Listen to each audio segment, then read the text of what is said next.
I used to think I'm very healthy because I'm underweight, I don't smoke, I hardly drink alcohol, and I don't eat much.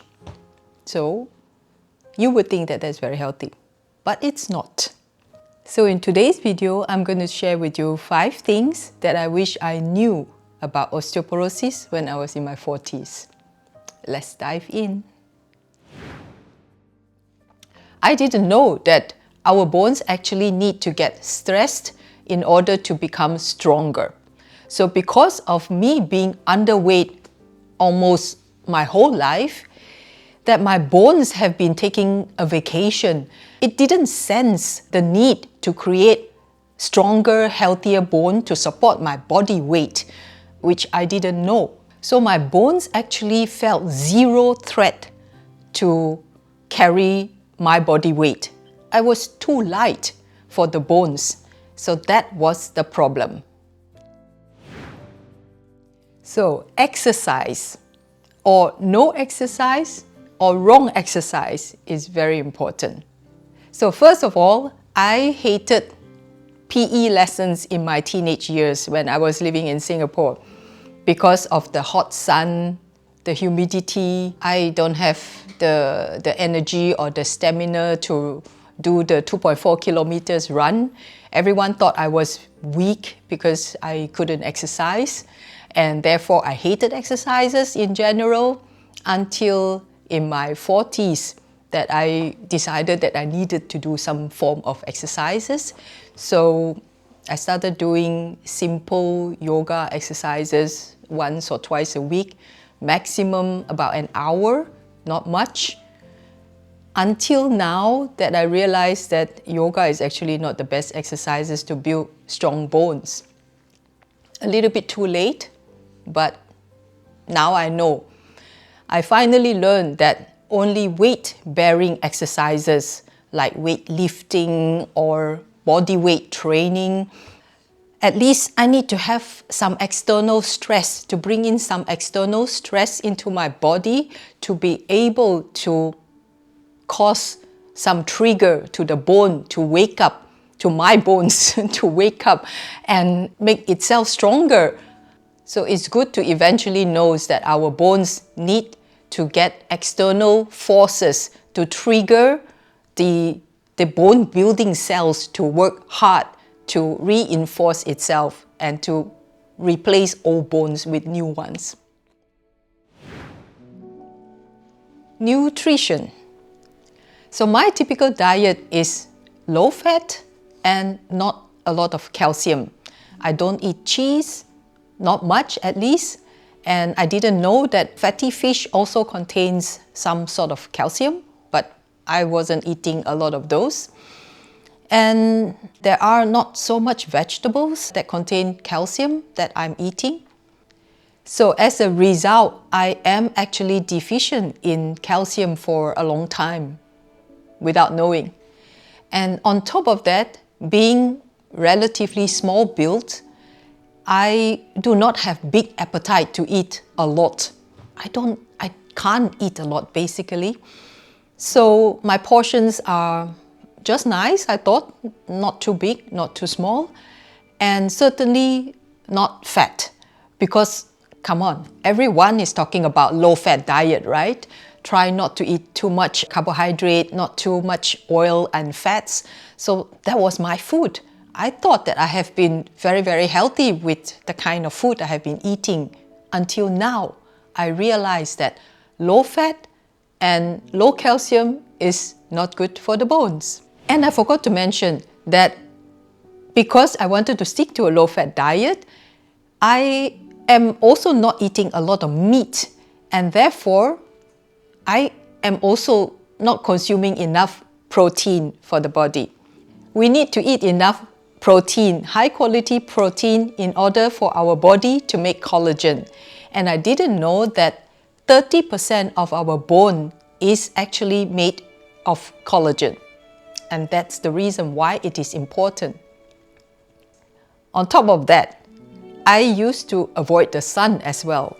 And as I already told you at the beginning of the video, since my teenage years, I didn't enjoy exercising in the sun, and basically in Singapore the weather is just too hot and humid, and I didn't like the sun at all, and I wanted to protect my skin. I wanted to protect my skin because I like to have a pale porcelain type of clear skin. So because of that, I religiously avoided the sun, and that leads to a lack of vitamin D, which I didn't know until recently. So by avoiding the sun, I become deficient in vitamin D.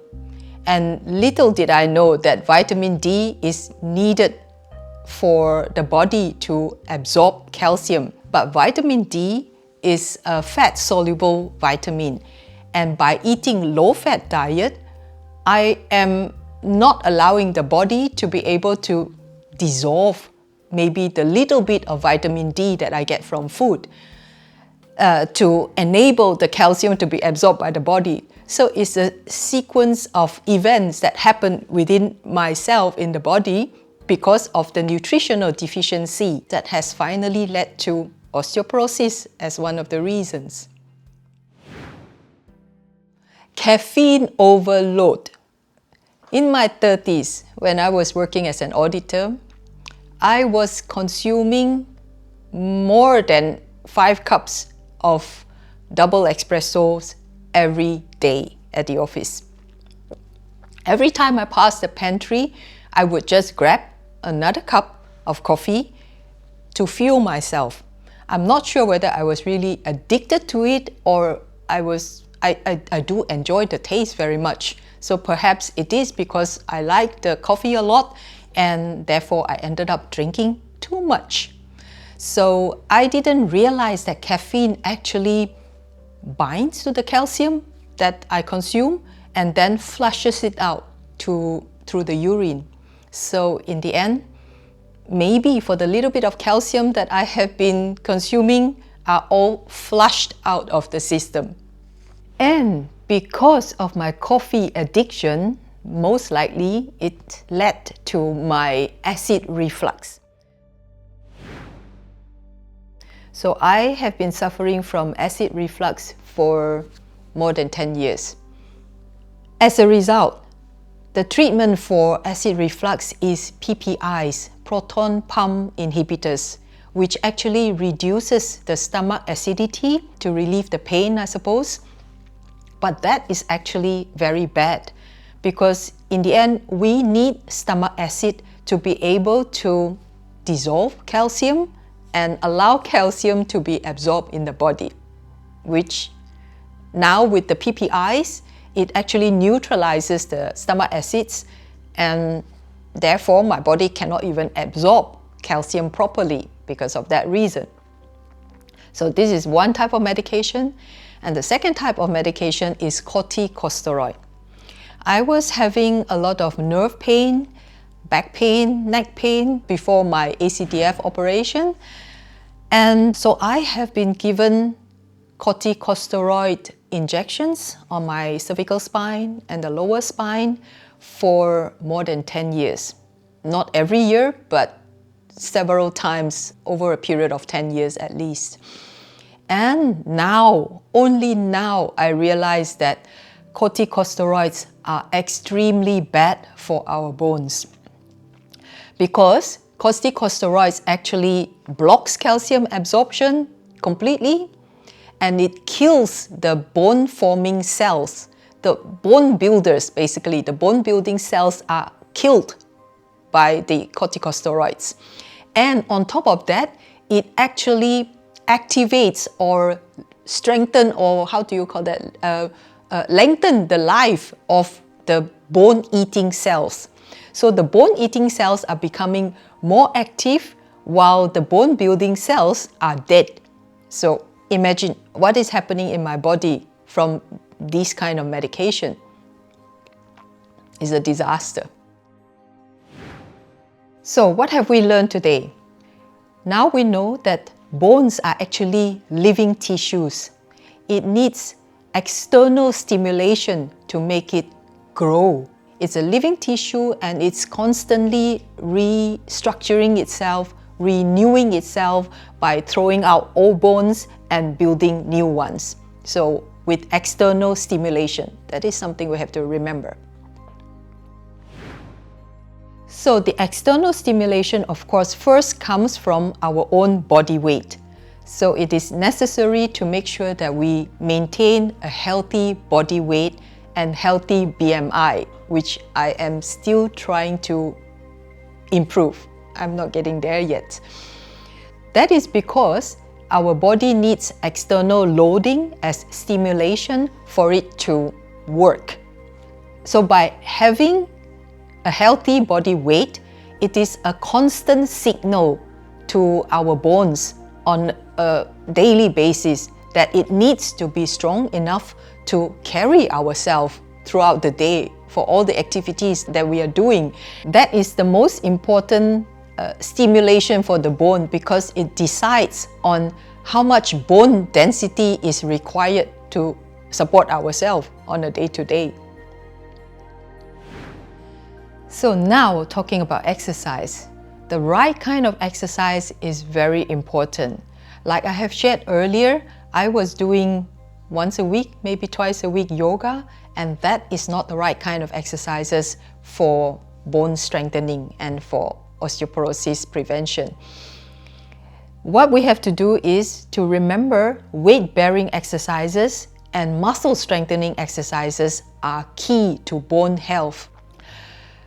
Weight-bearing exercises are like weightlifting, of course, brisk walking, hiking, activities that actually forces our body to pull from gravity, to work against the gravity, and that is the key. For example, like when we are walking, we are pulling our body against gravity to be able to move, right? So that is an example of a weight-bearing exercise, and that is enough to strengthen the bones apparently. And next, muscle strengthening is also very important. Exercises like squats, lunges are extremely good to strengthen our core muscles. And when our muscles get stronger, we also prevent ourselves from falling. So make sure you are doing the right kind of exercises that give enough stimulation to your bones to work hard. But of course, if you are suffering from joint pain or having some kind of inflammation, or if you are older like me, I would avoid jogging, because that is the best exercises for people in their youth and at the time when bone building is at its peak. So jogging will be the best stimulation for younger people. Okay, so now when it comes to nutrition, we learn that we need vitamin D, calcium, protein, and some sort of fat, healthy fats. So make sure you eat enough vitamin D, you eat enough vitamin D. Make sure you get enough vitamin D, get some sun, 5 to 10 minutes a day is enough. Protect yourself, because that's also not good for the skin. And maybe eat some fatty fish that also contains vitamin D. And calcium, we know what those are. Drink some milk, eat some cheese, and find some calcium-rich vegetables like bok choy. And of course, get some healthy proteins, high-quality proteins like eggs, again, salmon, fatty fish. What else is there? Yeah, some lean beef and so on. So high-quality protein, calcium, vitamin D, and healthy fats like olive oil, avocado oil, and so on. You know it. That is the kind of nutrition we need to build strong bones. So next is to get rid of unhealthy habits like drinking too much coffee. So as we know now, caffeine is very bad because it strips our body from calcium absorption. So make sure you do not drink too much coffee, and don't forget tea also contains caffeine. and other caffeine containing foods like even chocolates and the dark cola drinks are also high in caffeine. So try to limit those as well from your diet.